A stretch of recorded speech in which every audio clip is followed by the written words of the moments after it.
Coach Carlton White from the Marietta Daily Journal. Nice David Dean, nice to meet you. Coach, just once again, defense came out and played a tremendous ball game. Oh, I'm telling you, we put our defense, offensively, we put our defense in a lot of tough situations in that game, and they responded. I told them in there, I can't be any more proud of a defensive unit than I was of them. Just time after time, we asked them to step up and make a stop for us, and they did. Kept them out of the end zone. That was huge. Especially their late, Kenny, Wallace, Kevin Calls over there. Yeah. They're knocking on the door. Yeah, they are. I mean, they're fixing to put a go-ahead touchdown on and force us to drive down, at least get in field goal range. And something that we hadn't done in the fourth quarter was move the ball. So that was very scary. That was very, very timely turnover that we had at that time of the game. And you know, again, my hat's off to our defense and the way that they played at the end of the ball game. They were relentless, especially that pass rush. Those guys just kept coming after that quarterback, snap after snap after snap. You know, we talked earlier in the week, you guys planning to kind of play more ball control, but, you know, at times it seems you guys really did go to the hurry up and just kind of wear their defense down for a while. Yeah, we felt like that we were getting an advantage by playing a little bit of hurry up. Unfortunately, we just did not execute in the second half. We were very good in the first half at moving the ball and keeping them off balance. But we just, offensively, we lost all of our rhythm. And that's something that we got to correct going in to the rest of the season. We can't continue to put our defense in that type of situation over and over and over and expect them to keep making plays. So we've got to improve. We got to get better on special teams. We got to get better offensively. And you know, we had some very, very costly penalties in the game that I'm really disappointed with. That this is just not Blazer football, and we were doing that and putting ourselves in a tough situation.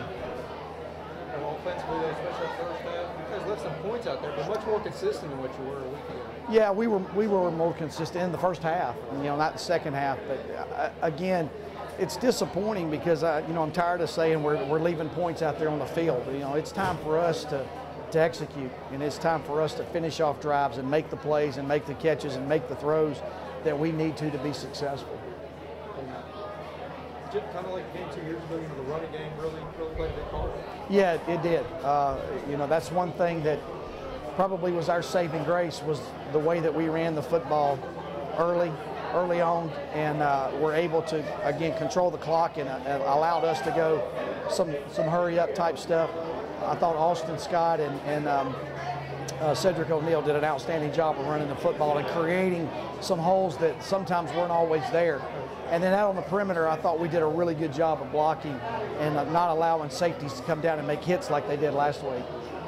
And then also, Jay, you know, not necessarily the best form as a opponent, but as he showed, when he gets into one, he gets into one. Well, he does. He's got a tremendous leg. There's no form, nothing to it. He just goes and rears back and kicks it as hard as he can, just backyard football. And boy, what a timely punt he had.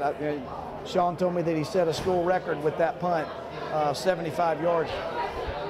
Timely, so timely with that one. And then a great job covering it as well. Oh yeah, we had DeMonte Ridley and Nick Davis were flying down the field, outran their guys, and when they fumbled that football down there and we were able to pin them and force them to have to go 98, 99 yards to win the game, I felt a whole lot more comfortable because I just didn't feel like that they were consistent enough with enough time and the timeouts that they had to be able to do that.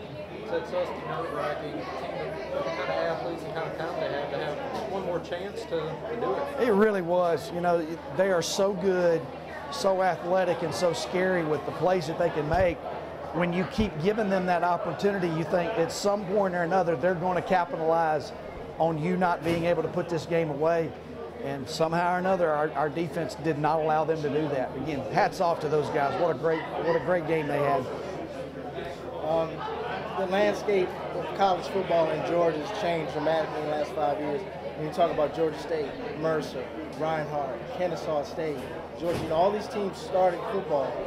How important was it for you guys to bring your squad up here to metropolitan Atlanta in terms of like a recruiting standpoint? Well, it's always good when we can come to Atlanta. We've got so many kids that are on our roster from the Atlanta area, whether it's Cobb, Fulton, Gwinnett, the city of Atlanta, you know, some of the North Georgia guys were able to all be playing in front of family, and that's good for us. And I think if there was high school kids that came here and saw this game, they realize what good football Division II is. And, you know, you saw two very good football teams play today, and that's not a fluke. That's good football all the way across the board. And, you know, they were number 12 in the country, and we were about 20-something in the country.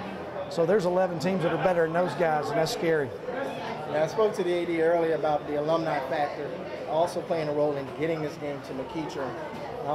Was there any talks between you and he about, you know, how this could benefit you guys in terms of recruiting? Well, it's, you know, everything that we do is for the benefit of our football program. And I'm from the Atlanta area, so I wanted to get up here and play in this area for a very long time. And then we've got a lot of alumni that are here, and I'm talking about alumni that used to play football for us. Saw several former players in here today. We've got several former players that are coaching up here. So for us to be able to come out here and them bring their high school kids and their players to see us play and realize, heck, you know, that's good football. It's only going to help us in our recruiting, and I hope that we can continue to do this every year. I would love to do this every single year. Thank you very much. Thank you. Appreciate your time. Appreciate it. Thanks. And McKee.